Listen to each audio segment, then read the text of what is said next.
Welcome to Digging for Truth, presented by Associates for Biblical Research. I'm your host, Henry Smith. Few sections of the Bible have been as controversial and misunderstood as Genesis chapter 6, verses 1 through 4. Who were the Nephilim? Were they giants? And who were the sons of God? Fallen angels, godly men, or wicked tyrants? On our next two episodes of Digging for Truth, Dr. Tim Chaffey and I will be exploring these questions and more as we survey his book, Fallen, the Sons of God and the Nephilim. Tim, welcome back to Digging for Truth. Good to see you again. Henry, it's great to see you. Thanks for having me on. All right, Tim. Well, welcome to Digging for Truth. That's the first thing I should say is you've been on the show to talk about the resurrection of Jesus, Noah's Ark. In the interim, I believe you are now Dr. Tim Chaffey. Congratulations.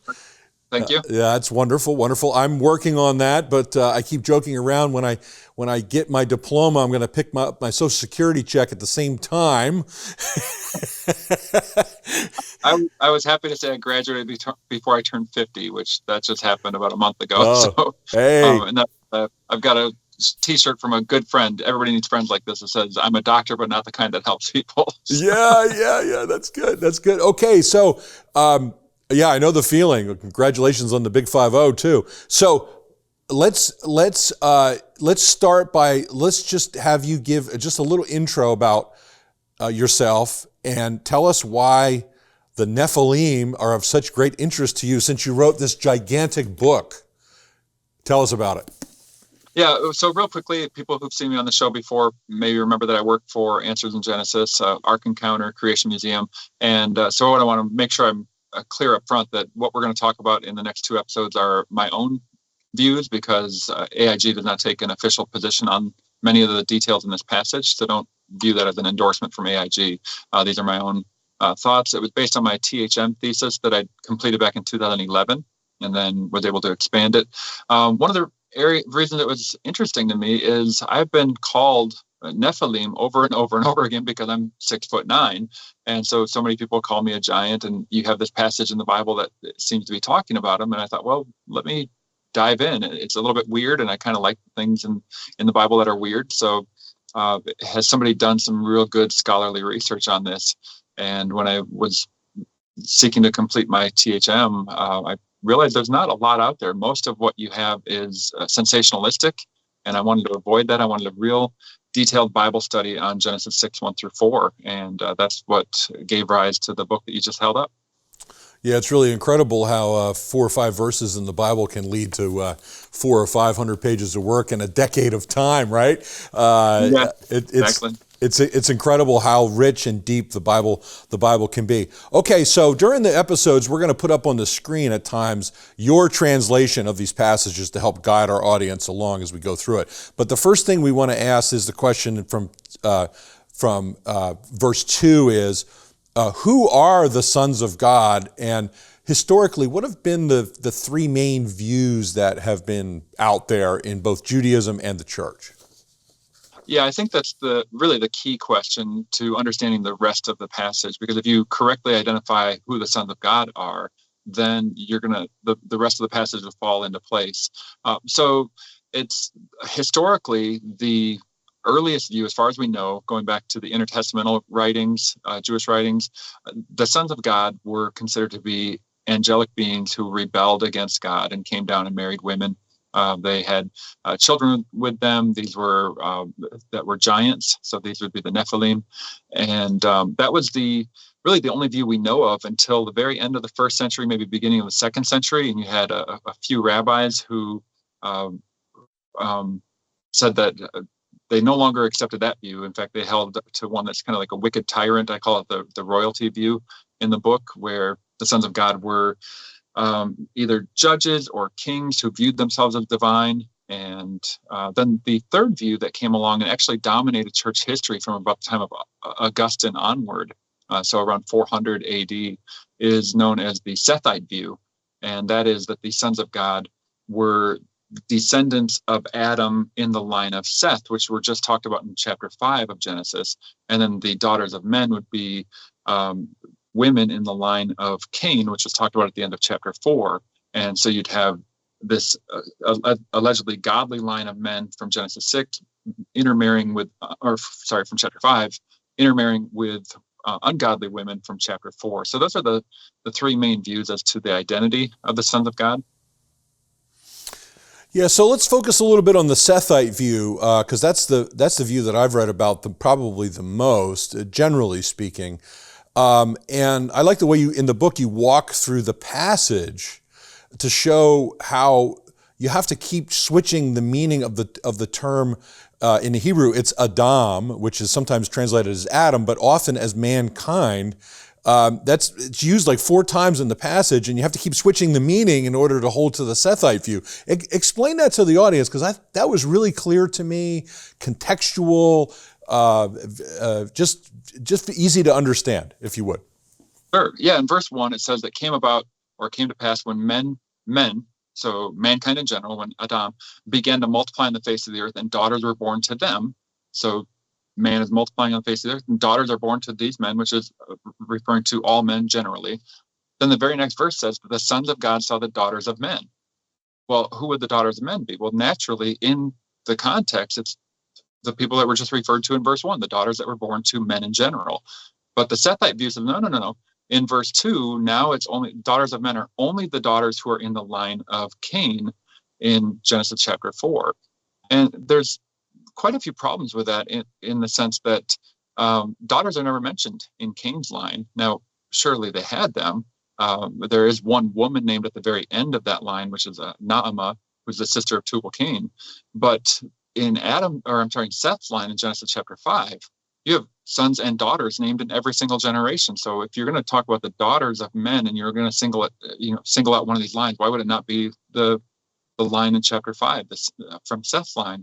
And what happened to all the other lines from Adam? He had other sons and daughters. So why is there 2 of them supposedly? And if these men were godly, the Sethite men, why were they constantly marrying ungodly women? Surely it happens once in a while, but why? If they're that godly, why would they keep doing that? But then, as you talk about changing the meaning of that word, in verse 3, the Lord said, my spirit will not strive with man forever. Again, it's back to mankind in general.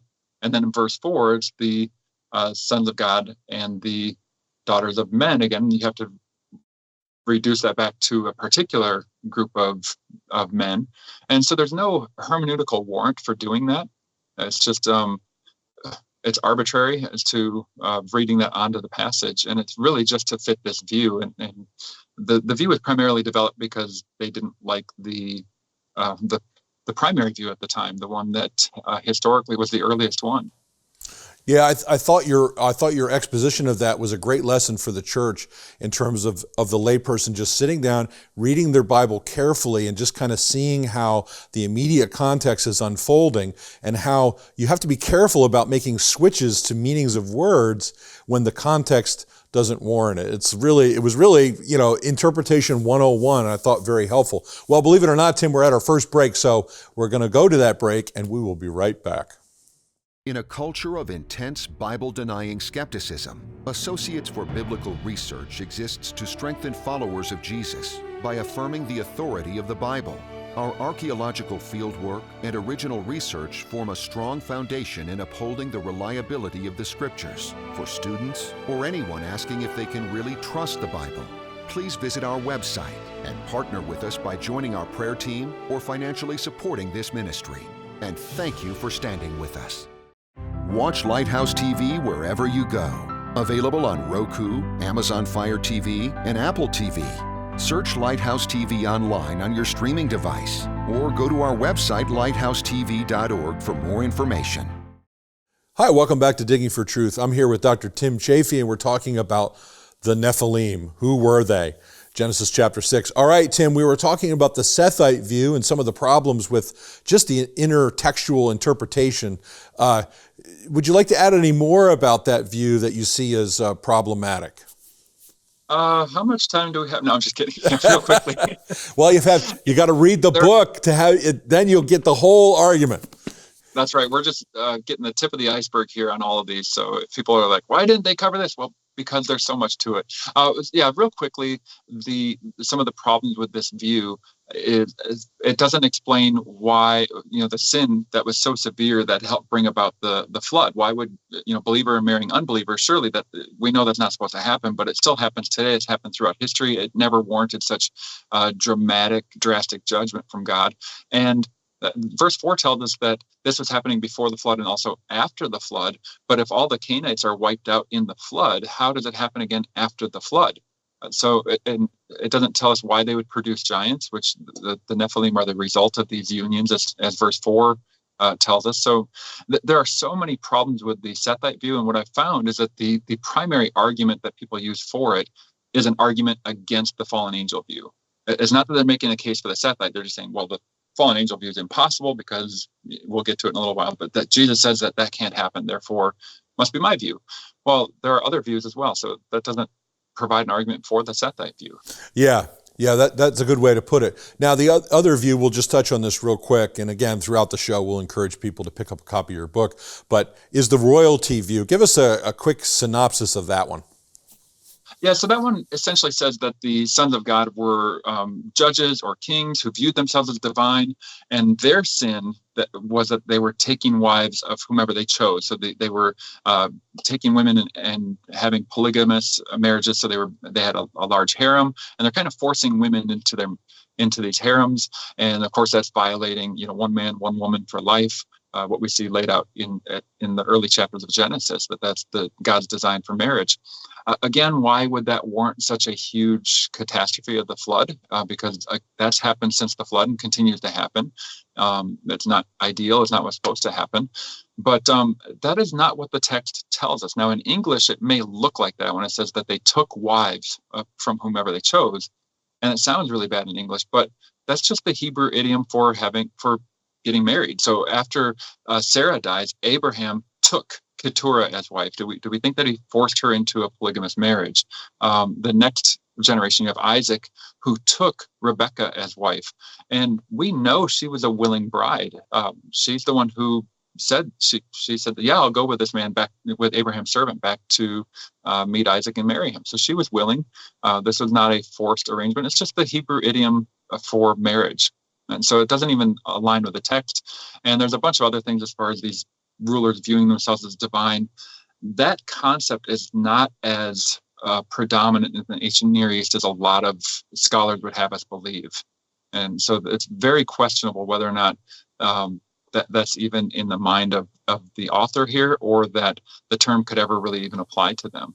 Yeah, so you would have to necessitate, and we're going to talk about this, that the term sons of God are basically divine kings, or people who view themselves as divine, forcibly taking wives, polygamy, that kind of thing. And it's just kind of foreign to what the text says. But what we want to do now, Tim, because again, we're going to keep saying there's so much to say, but we encourage people to pick up a copy of the book. We're going to talk about the fallen angel view, which has the greatest antiquity, but just is a place where a lot of people in the modern day can't get themselves. And I have to admit, I've struggled with this myself as your transparent host. But let's talk about that a little bit more. And the other question is about the meaning of the word Nephilim itself, because so often we think it means fallen ones. That's what I've been taught. Let's talk about it. All right, where do you want to start? Should we hit that first?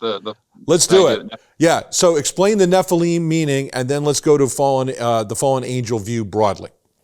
Okay. Yeah. So Nephilim, you'll see on a lot of websites, a lot of YouTube videos that it means fallen ones, but it does not. You won't find that in any lexicon. You won't find that in any academic commentary.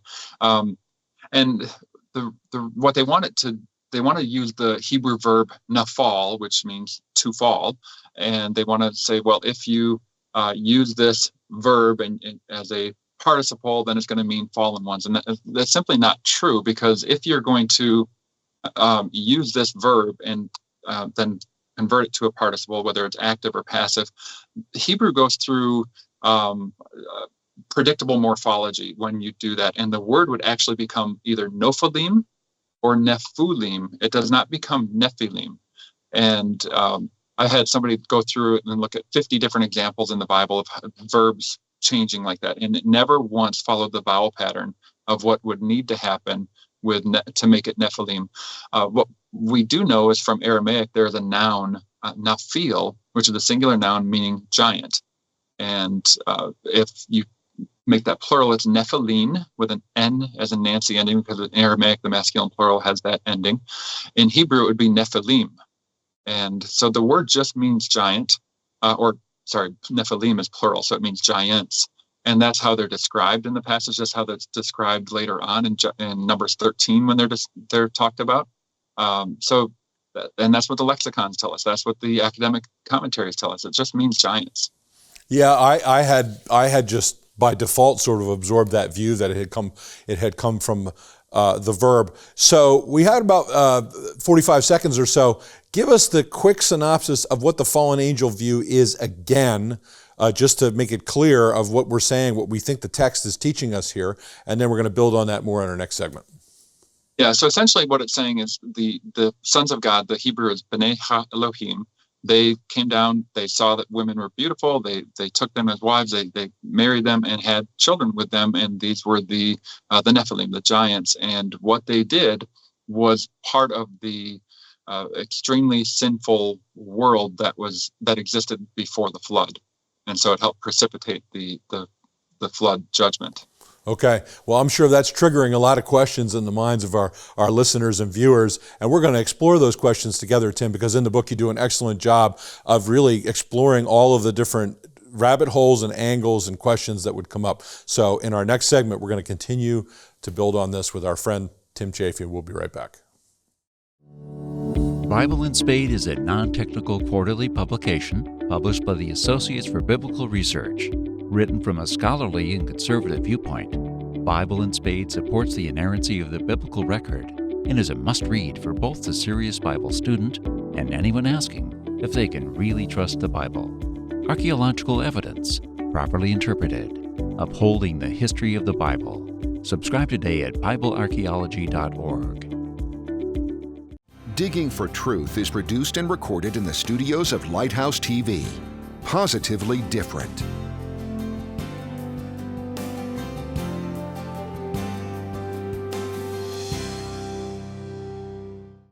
Hi, welcome back to Digging for Truth. I'm Henry Smith. I'm your host, and I'm here with Dr. Tim Chaffey. We're talking about who are the Nephilim and Tim's magnificent book called Fallen, which we encourage you to pick up. Okay, Tim, I think part of what we want to clarify is just talk a little bit about the sons of God in the text and the Nephilim are not one and the same. Tell us about that.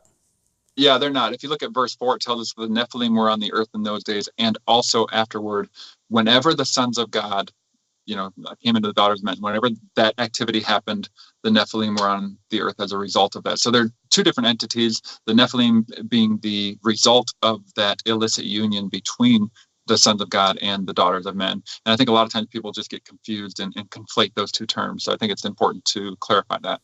Okay, so in our next two steps, we're going to talk a little bit about the term sons of God, the B'nai Elohim, which you talk about extensively in the book. And in our second episode, we'll talk more about it. And also talk about Jesus' statement about the marriage and the angels in heaven, because that is a key objection, but when you look closely at the text, you see something different. So sons of God first, then Jesus. Yeah, so B'nai Ha-Elohim, which is translated as sons of God, it appears in our Bible 6 different times, 3 times in the book of Job. Job 1:6, there came a day when the sons of God came to present themselves before the Lord, and Satan also came among them. And Job 2:1, almost word for word, same thing, where Satan is going before God. So he's going with or appearing in the midst of these sons of God, these B'nai Elohim. The other time it's mentioned in Job is Job 38:7, and that's where God is questioning Job, saying, Job, where were you when I laid the foundation of the earth, when I did this? And then he says, when the morning stars shouted for joy and the sons of God sang together, or vice versa. And so that term appears there again when God is laying the foundation of the earth. So human beings were not there at that time. They weren't created yet. These are clearly angelic beings in this passage. And then you look at our passage, Genesis 6, verse 2 and verse 4, that term appears again. And the one other place it appears is in Deuteronomy 32. And it's very clear when you look at the Dead Sea Scrolls, if you look at the Septuagint, if you look at your marginal notes in your Bibles, a lot of times in verse 8, it'll say that God separated the nations according to the number of this. Many of our Bibles say sons of Israel. But if you look at the note, it'll say that the oldest things we have, by far the oldest, say sons of God. And so and it's B'nai Elohim. The Dead Sea Scrolls back this up. So that's the same author. That's Moses telling us that. And they cannot be sons of Israel because Israel didn't exist at the time that it's talking about, the Tower of Babel event. It clearly referring to angelic beings. And there's a lot of textual issues that we don't have time to get into there, but very clearly in the Old Testament, that terminology, B'nai Elohim, refers to angelic beings. And people get confused by that. They think, how can rebellious angels be called sons of God? Because in the New Testament, aren't we called sons of God? Well, that's nearly every case, it's a future reality that we're going to be revealed as that. That's something that positionally we are, but we're not quite there yet. That's not until glorified bodies. But it's a different term. It's Hebrew term versus something in Greek. It is, think of it, it doesn't mean biological. It doesn't necessarily mean they are, biologically descended from God. That's not what it's saying. It's sons of the heavenly realm versus the sons of Adam, which is how Genesis 11 refers to people, the sons of men. So there's a contrast there, the sons of men versus the sons of the heavens, the sons of God. Yeah, it seemed to me, Tim, in your book, that this was a really key. This term, sons of God, was so critical to understand. Right, you got to get that right, and you got to get it right not only contextually close in Genesis, but canonically across the whole Old Testament canon. And you do a great job of explaining that. The Job passages I thought were particularly. I want to encourage people to open your Bibles, read Job 38, as Tim mentioned, and Job chapter 1 as well. And you can see it in the text that this is what this term means. Okay, so the syllogism thus far would be we have the sons of God marrying the daughters of men. So sons of God are angels, the daughters of men are women, and they produce offspring. Now that is going to lead to a whole bunch of questions, and one of the questions is going to be, didn't Jesus say in the New Testament that that's not possible? Yeah, so people will always go to Matthew 22:30. This is the number one objection to the fallen angel view, and like I mentioned earlier, the number one so-called proof for the Sethite view, where it doesn't support the Sethite view anyways. But when Jesus is asked by the Sadducees about who would this woman be married to in in eternity, when she's married one man, then he dies, she marries the brother, he dies, the brother, and 7 men. And he says, you're mistaken, not knowing the scriptures or the power of God, for in the resurrection they neither marry nor are given in marriage, but are like angels of God in heaven. So right away people look at that and say, see, Jesus said angels can't do this. No, he did not. He said in this passage, the angels in heaven do not marry. He never said what angels can or can't do. He didn't say what fallen angels who rebel against God and leave heaven or leave their proper abode, as Jude 6 talks about. He never said anything about what they can or can't do. He just said what the holy angels in heaven don't do. And so I think we got to learn to pay close attention to the text and not go beyond that. Because if you look at Luke's version of that account in Luke 20, same the parallel passage, same question. Jesus says, the sons of this age marry and are given in marriage, but those who are counted worthy to attain to that age and the resurrection from the dead neither marry nor are given in marriage, nor can they die anymore, for they are equal to the angels and are sons of God. I find it interesting that Jesus says that in that, when we have glorified bodies, that we are equal to the angels and then we are sons of God. Well, is he giving a nod to the fallen angel view here, that sons of God does refer to angelic beings? Well, maybe. I won't use that as my knockdown, drag out argument. Sure. But certainly does not rule it out like so many people think. Yeah. So now, what I think one of the great lessons here, I mentioned this before, and I'm gonna say it again. We're gonna be wrapping up this episode, Tim, believe it or not, and then we'll move to part 2. There, we want to talk about things like the divine counsel, for example, to explain the sons of God a little bit more. But before we jump in our minds to, oh, that's not possible, or what about the genetics or DNA, and those are things that are in my mind. We got to deal with the text, and I so appreciate your careful exposition of the text throughout your book. So, Tim, don't go away, my friend, because we're going to be jumping in on episode 2. And we just do want to mention also that Tim is going to be joining us on the Digging for Truth podcast, which is relatively new. And it's the first time I'm mentioning it to our audience. We carry it on the ABR website. Go there to hear more extensive discussion of various subjects, including Dr. Chaffey, who will come back and really exposit this in depth for us. And today we thank you for joining us for Digging for Truth.